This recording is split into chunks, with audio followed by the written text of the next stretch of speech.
पण आज आपण सोया चंक्सचा पुलाव बघणार आहोत। त्यासाठी मी 1 कप सोया चंक्स गरम पाण्यामध्ये 5 मिनिटं भिजत घातले आहेत आणि तांदूळ 1.5 कप स्वच्छ धुवून घेतले, ते आपण आता पाण्यामध्ये भिजत घालूया। सोया चंक्समधलं पाणी आपण सगळं काढून घेतलेलं आहे। ते पुन्हा एकदा गार पाण्याने धुवून घेतलेले आहे। पाणी अजिबात ठेवायचं नाही आहे। त्याच्यामध्ये घालतो आपण जिरे पावडर, 1 छोटा चमचा धणे पावडर,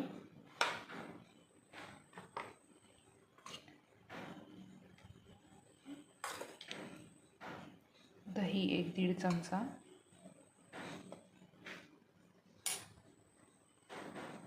लाल तिखट चवीप्रमाणे,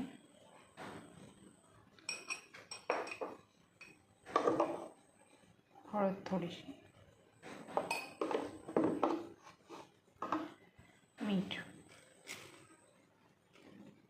हे आपण सर्व याला लावून घेणार आहोत। व्यवस्थित सगळं लावून घ्यायचं, मॅरिनेट करायचं। हे मॅरिनेट करून आपण 10 मिनिटं ठेवणार आहोत। बिर्याणीसाठी आता आपण पातेलं गरम करायला ठेवलेलं आहे। त्यात आपण तेल घालणार आहोत।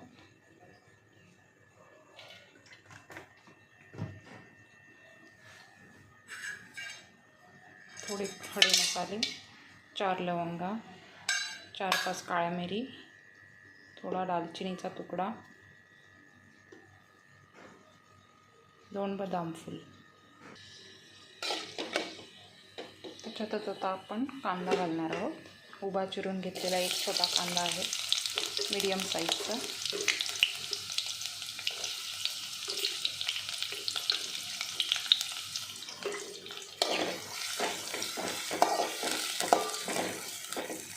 एक मीडियम साईजचा टोमॅटो पण घालणार आहोत।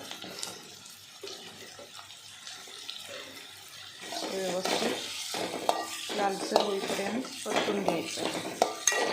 त्यामध्ये आपण मॅरिनेट केलेले सोया चंक्स घालणार आहोत। हे सगळं व्यवस्थित हलवून घ्यायचं।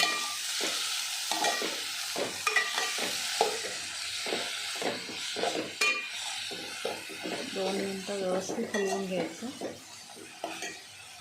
यामध्ये अर्धा चमचा बिर्याणी मसाला, अर्धा चमचा गरम मसाला, सगळं व्यवस्थित हलवून घेणार आहोत।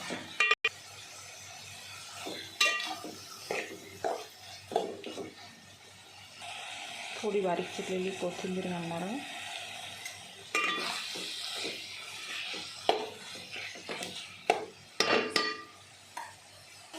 आता 10 मिनिटं भिजत ठेवलेले पाण्यात ते तांदूळ घालणार आहोत। व्यवस्थित सगळं मिक्स करून घ्यायचं। जेवढे आपण तांदूळ घेतले होते त्याच्या दुप्पट पाणी आपण याच्यामध्ये घालणार आहोत।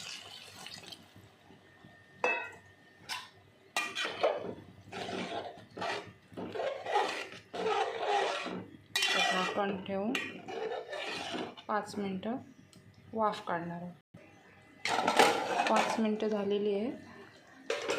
आता आपण